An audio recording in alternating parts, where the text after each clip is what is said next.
Ladies and gentlemen, now hosting the RizzoCast, put your hands together for Steven Risotto!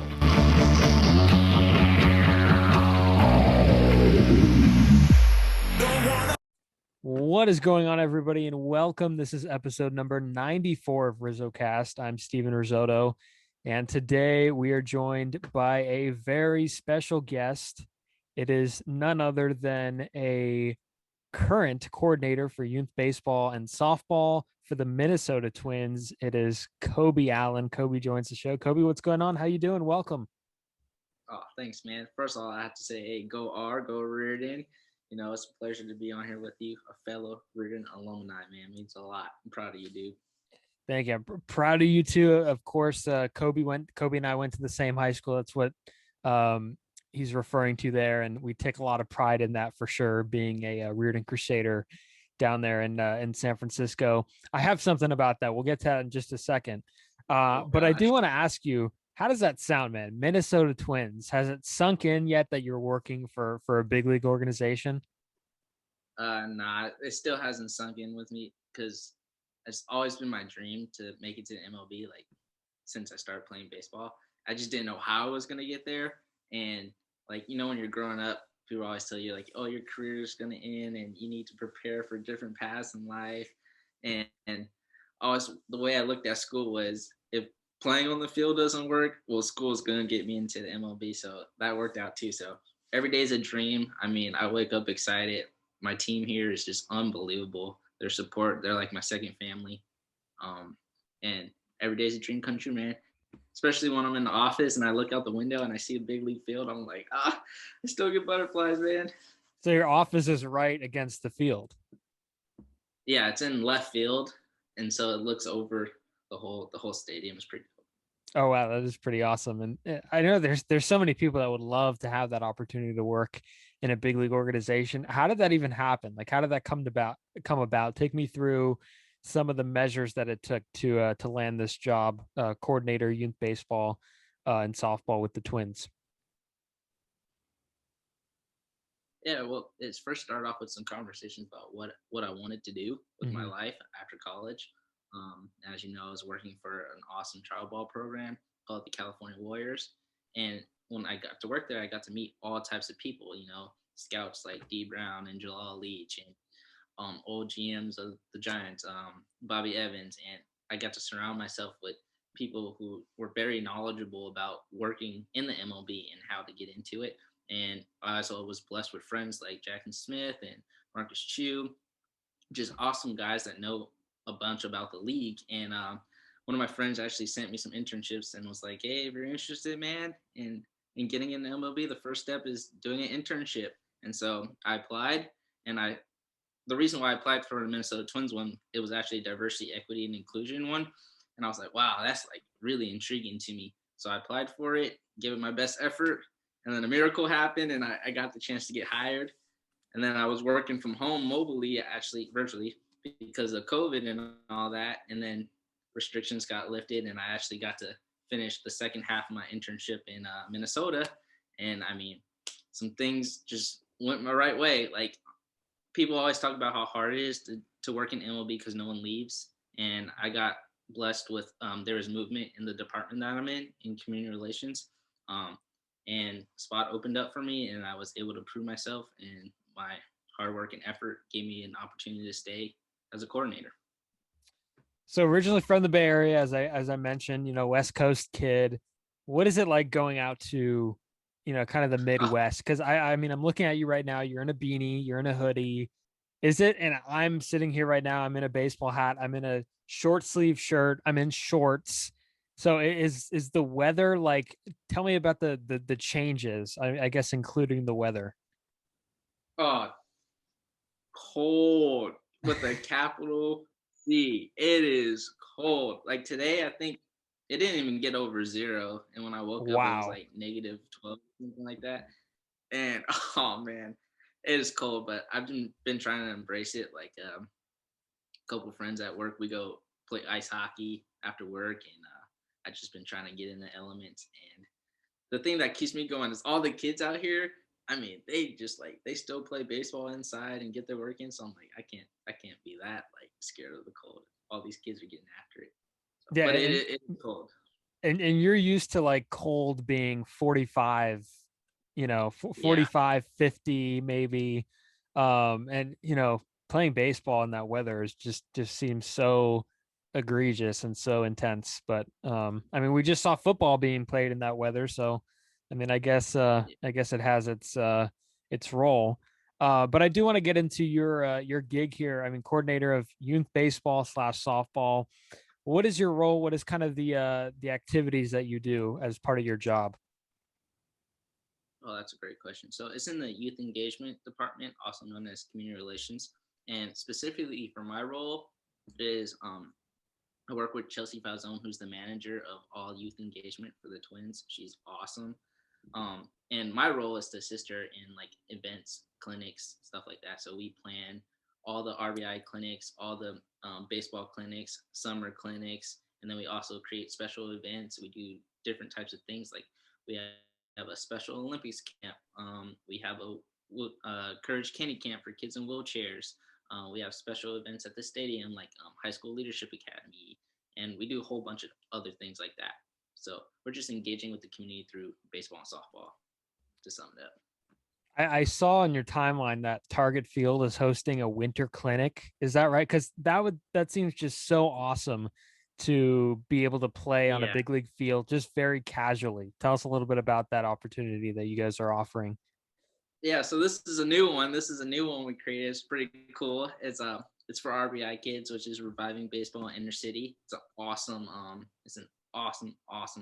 concept. And so we have a whole bunch of teams in the area, Minneapolis and St. Paul, and we wanted them to get winter training because it's so cold outside. So we thought, why not have sessions at our stadium? And so they actually get to use our visiting clubhouse batting cages to work on hitting on Mondays, and then on Tuesdays is pitching and catching.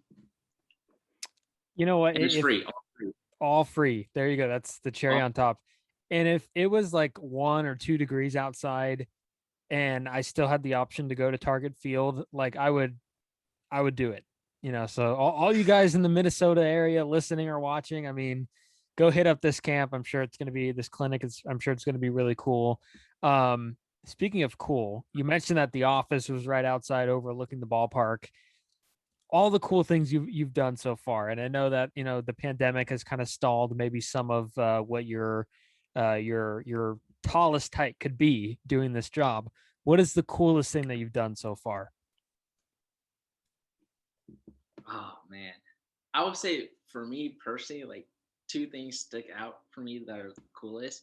One is that through my internship and just being able to work with the Twins, I got to meet Hall of Famer Rod Carew, and I got to sit with him while he signed baseballs, and we were just talking about who we thought his favorite hitters were and stuff like that. And I mean, Hall of Famer right there, incredible, awesome moment. Another awesome moment was I was able to develop a relationship with Tony Oliva, who just became a Hall of Famer as well, and that means a lot to me because you never think in your life that you get to meet two Hall of Famers in 1 year. Mind blowing. And then besides that, just I would say my proudest moments were probably like Special Olympics camps. It was 4 fields, and everyone that attended was just so excited and happy to be playing baseball. And then it just makes you feel like like you belong in this job and like this is why you do it. So moments like that. And Rod Carew, there's really not many hitters that are like Rod Carew in today's game. They're all kind of big power hitters, and everybody in the lineup 1 through 9 could hit 15 jacks in a year. And Rod Carew is definitely a guy who knows a thing or two about hitting. And he does a lot on his timeline on Twitter to promote diversity and inclusion. And this is something that you mentioned a little earlier on, how that was kind of the original title of what you're doing. Uh, what does it mean to you to get involved in the community and different communities and helping promote inclusion and diversity, especially in kind of today's era, where aspects like racial justice is highly important? Mm-hmm. Yeah, that's a really good question. It means the world to me just because of how baseball has impacted my life. Like I feel like it's a really interpersonal sport, and like if you don't have an uncle or a mom or like a big brother or sister that's gonna take you out to the ball field and train with you and or take you to the game, like you'll never really fall in love with it. And I was blessed with the opportunity to have a dad and uncle and a whole bunch of family members who love baseball, and I got to see that representation out on the field. And there's many kids out there that don't have that opportunity and end up not falling in love with baseball. And I feel like one of my purposes in life is to be that person to be like, hey man, like we can go out there, or hey lady, we can go out there and play baseball. Like I want to be that connection. So that's what it means to me.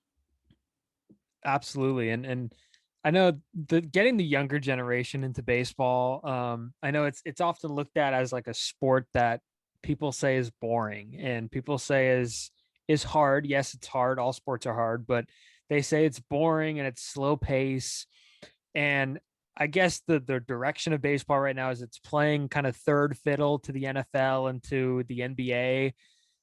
And I guess it's because a lot of guys and a lot of guys and gals are only playing one sport. Like we're seeing specializations in sports, and kids only playing football and kids only playing basketball and kids playing baseball year round. How do we get the younger generation engaged with baseball and kind of promoting baseball in a different way that will get them intrigued and to not think that it's some boring game that only smart people play? Yeah, I think the trend of making baseball fun's been going up. We have tons of players in the league right now that are hitting bombs and bat flipping and wearing a whole bunch of swag on the field. I think that helps. And then I think another way is just to let the kids, like kids today, express themselves, and then to connect to them. I mean, they're on TikTok, they're on Instagram, they're on social media, and I think the way we can make baseball fun, I guess, is by showing that excitement that does exist in the game. I mean, there's nothing cooler than striking somebody out with bases loaded or hitting a grand slam or stealing the bag. It's just the kids just have to see it and be exposed to it. But yeah, So if you take someone 450 deep to like deep right, dead center, 450 dead center, are you flipping the bat? I think I'd pass out because I don't think I have pop like that. But in a different reality, oh, I'm flipping the bat. I'm firing up the crowd. I'm high fiving everybody. I'm going like this. I'm going crazy. Yeah, of course. And the pitchers, would they have the right, if they get a big punch out in a big situation, would they have the right to fist pump? Absolutely, absolutely, So absolutely. I feel problem like, solved. We just solved it. Now there should be no like random hit by pitches. We just solved it. hey man, if you hit me, it's a free base. So I'm a party like a rock star if I hit a home run And then you're off going to you, steal second. and then I'm still third, and then my homie's gonna knock me in. Exactly. So the strat guys, unwritten rules. I mean, a lot of them are just like they're really horrible. So, and also like generations today, I feel like they get their highlights and in like 30-second blasts. Like we go on Twitter, we see a 30-second highlight. Instagram, 30-second highlight. And players could drop bombs and throw 100 miles an hour, but they struggle with like knowing what to do with the baseball, in a situation where runners are at the corners in less than 2 outs. So, things like Right. that have to be more explained and more coached, and they can't be taught in 30-second blasts. So how important is it for you to kind of be important? How important is that? I'm mixing up my words here. I can't talk. I'm thinking about the bat flip still. How important is it for you to teach the game kind of the way that you were taught and being smart about it and making it understandable for all? Well, I think what you said is why organizations like the Twins having baseball clinics and softball clinics are extremely significant to the future of baseball, because that gives kids the opportunity to learn about those situations in a fun atmosphere with other kids. Um, and the way I was taught was obviously through word of mouth from my dad and just playing the game a whole bunch. But I think the thing that could increase maybe is viewership. Like kids, if kids watch a lot of baseball, then they'll understand like cool plays, like how to backpick somebody, or you know what to do in a tight situation just from watching the game. So I hope parents encourage their kids to watch baseball, because that's one really good way to understand situations. And in a lot of ways, I feel like it's more than just a sport. it's an art. Like the everybody's moving on a play, backing up bases and strategy when pitching, and it's so interesting once you get the hang of it. And I know that you have a lot of experience. You mentioned the California Warriors. You have a lot of experience with travel baseball and tournament teams. What makes that experience in that form of baseball so special? Uh, for me, it's for sure the brotherhood I created. I mean, my two best friends, we all played travel ball together. I mean, we traveled, we stayed in the same hotel, we played hundreds of games of summer together, and it just you create a bond that's just different than high school because I mean you're together all day, every day for a whole summer, just playing high competition, high intense games. So that's why it was so intriguing to me, and that's why I had a lot of fun. So the downside to that, and there's a downside to it that people in baseball like kind of acknowledge, is there ever such thing as too much baseball? Because I mean, I mentioned earlier how all the older people that are associated with the game say, well, I played every sport growing up, and these kids today are just playing baseball and it's every weekend. And that I don't know how much injuries are related to it, especially arm injuries. But is there anything to that claim that maybe there's such thing as too much baseball every single weekend of the year? I think it can be looked at two ways. If you end up making millions of dollars, is it too much baseball? But another way to think about it is like when I was back home visiting, my dad was like, I wish we would have took more weekends like go camping or go exploring instead of being like at a baseball tournament. So that plays into factor. But I don't know, man. It's all relative. If I think it does play a factor. Like California kids and Florida kids, they play all the time. So maybe that's why Midwest pitchers always tend to be more successful and longevity of a career. But if you're talking baseball skills, I mean, if you want to be really good, it's a sport you have to play all the time. Mm-hmm. It's a rhythm sport. Yeah, practice makes perfect. And you're director of baseball operations for the California Warriors. So that means that you were evaluating a lot of talent at any given point. Um, okay, so I'm going to put you on the spot here. If you're a scout and you're looking for tools of a young baseball player, what would you be looking for? Oh man, to be special at one thing at least, or be elite at one thing. But I mean, I got blessed to learn a lot from Noah Jackson, who currently coaches at Cal, and I mean, I call him Super Scout because he's just great at finding talent. But I'm just if you want to be like let's say you go to Reading and you want to play D1 baseball, like you got to look at yourself in the mirror and be like, what are you going to be good at? What are you going to provide to you know what are you going to provide to Texas A&M? What are you going to provide to Vandy? What are you going to provide to UCLA? What are you going to provide to Cal? Are you going to be a hit for average guy? Are you going to be unbelievable at defense? Are you going to be unbelievable at pitching? Or are you going to be a strike guy? Like, be good at something and be the extremely good at something. That's how you make it. And then to be a pro, you have to be just like the best of the best. And then you have to have that fifth tool of that longevity of career. The being healthy. And how do you identify? Because a lot of what you guys do with the twins is building leadership and building different characteristics.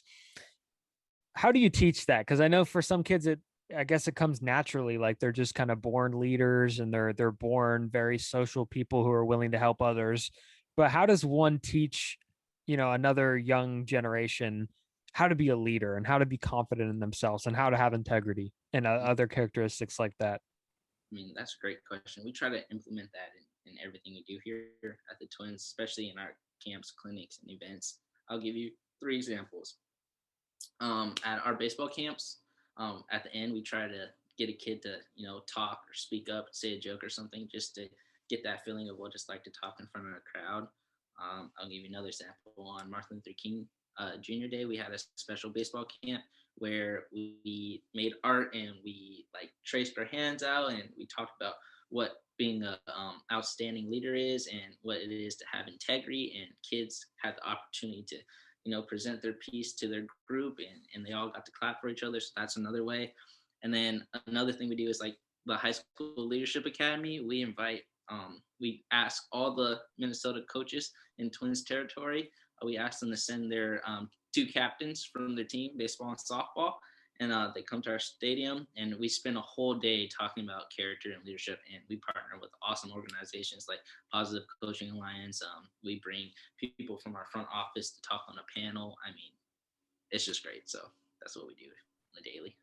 And having a positive leadership, I mean, you as a player, you know, playing in high school, playing in college, a positive outlook on it really does make a difference, right? Huge difference. And I'm not going to be the guy that says I always had the positive attitude. Like, no, I got humbled in college, and that's how I am now. Like, I got humbled. I have a joke for you. Okay, so you mentioned that the kids, you know, like to say some jokes and you guys make them talk. I have a joke. Okay, so why does it take longer for a base runner to go from second to home than it is from first to second? It's a tough one. Oh, man. It's because there's a shortstop in the middle. There you go. Good. So that's my one joke. I had to drop that. I was thinking about it when you said you make them tell jokes and make them talk. I thought of that joke. So that's my only baseball joke. That's why. So there you go. Let's segue here into something completely different because I just lost like every single listener here. Do you like the way the game is being played now? Like, I mean, there seems to be like a new approach at the plate. Guys are hitting for more power. The strikeout is kind of looked at as, you know, more or less of just another out. Pitchers are throwing harder than ever. There's a new mindset with pitchers where they air it all out with, you know, over just a few innings, where opposed to back in the day, they used to be complete game monsters. Now they're just going 5 innings. So do you like kind of that new trend in the game that we're seeing today? I will say I'm absolutely addicted to the new trend just because I have an understanding of how good these players are. Like, every single year, MLB players get better. Like, these guys are the best of the best. That's why people are throwing 101. That's why people are hitting 500-foot home runs. It's going to keep getting exciting because the players are going to keep getting better. There's just so much knowledge. Like, the coaches know so much, and the players are so athletically capable of doing amazing things. That's why we see these trends today. And back in the day, like, they didn't have the training that we have today. So obviously the game was going to be different, you know? So that's how I feel about it. Well, just imagine Rod Carew deadlifting a ton of weight. Like, I mean, it would be completely because bombs. Yeah, because they never, you know, the training is completely different, as you mentioned, and like nutrition is different. They ate a whole lot different back then. So I mean, it's definitely a changed game. Are you a big like stat guy and analytic guy? No, I'm not like not into that much depth about it. Like, I can get into it, but yeah, not that big of a guy. I'm more of a character guy. Like, when I think about players, more about what's inside. Mm-hmm. Right? And what they provide in the clubhouse. Yeah. So I'm listening to you because it seems like there might be a little bit more in the tank. Is this like your dream role right here, what you're doing now? Or, you know, maybe like a general manager one day? Like, what is in store for Kobi Allen? What is his dream job in baseball? Oh, man. That's obviously playing. I know you want to play, but like, if you have to pick a dream job in baseball. Oh, I definitely don't want to play anymore. I'll tell you that. I'm not getting a hit off of 91% of the people in the MLB. Shoot, probably the minors, I won't even get a hit. But man, it's fine. I always joke around and say like, oh, I'm gonna be the president of an MLB team someday. But in reality, I just want to make the world a better place through baseball, and wherever that journey takes me, that's the journey I'm on. Because when I go to sleep at night, I wake up because of baseball and how much I love it, and I really can't imagine my life without it. So I'm just gonna ride the journey and let it take me where it's gonna take me. If it wants me to go as high as possible, then let it be. If it wants me to go to Tokyo or Korea someday, then so be it. But I'm just making the world a better place through baseball. There you go. That's awesome. And I do want to get into how you got into baseball. When do you remember getting into baseball? Was it like really young? Was it kind of something you picked up a little bit later on? Tell me about your baseball journey and getting into it in the Bay Area. Oh man, that's a great question. Well, I've always like been around baseball. Like there's pictures of me at home, like 1 years old with a glove bigger than me and a baseball. But the real reason like I really like wanted to get good at baseball was because my brother was playing Little League and I like being better than my brother at everything. And at that point I was like really into soccer. And then I went to his Little League game and I was like, I could play this sport. Like I could be really good at this. And so my dad was like, all right. And he let me skip T-ball and play with my brother. And after that, I was hooked. I just wanted to be better than him. And I ended up being better than him. So it's kind of worth it. So is that still something that you guys talk about today? Like, hey man, I was better than you.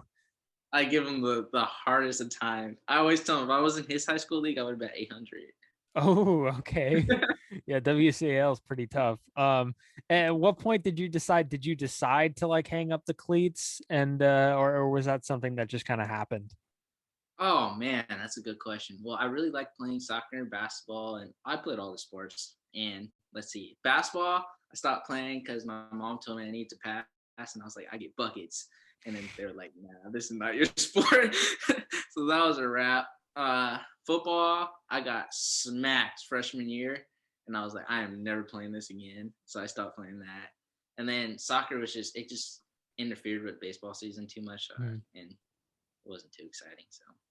And I have to ask this because this is something that is still just a true folktale still at Reardon, or at least when I was at Reardon, going to school at Reardon, they always talked about your ejection. Okay. And you have to tell a story about what happened.